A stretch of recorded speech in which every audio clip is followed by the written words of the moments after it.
Inanunsyo ng Philippine Ports Authority o PPA na piso na lamang ang babayaran ng mga Class 3 at Class 4 na nagbabiyahe ng mga raw at unprocessed agricultural products tulad ng palay, mais, gulay at livestock simula April 15. Ang diskwento ay ipatutupad para makatulong sa mga negosyante na mapanatili ang stable na presyo ng mga basic and prime commodities sa bansa sa gitna ng patuloy na pagtaas ng presyo ng langis. Ayon pa sa PPA, magtatagal ito ng 6 na buwan. Samantala, inanunsyo din ng Civil Aviation Authority of the Philippines o CAAP ang pagbabawas ng singil na 200 pesos bawat pasahero at 5,000 pesos naman sa landing fee. Magsisimula ito sa April 1 at tatagal ng 3 buwan at sasailalim pa sa review.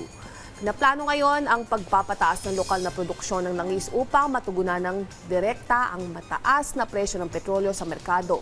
Itinuturing na pinakamurang paraan ang pag-ramp up ng domestic oil kung saan hindi nangangailangan ng trilyong pisong pondo para sa pagpapatayo ng bagong energy system. Tiniyak naman ng Department of Energy Secretary Sharon Ganin ang tamang pangasiwa ng mga raw materials sa kabila ng pagsirit ng presyo ng petrolyo.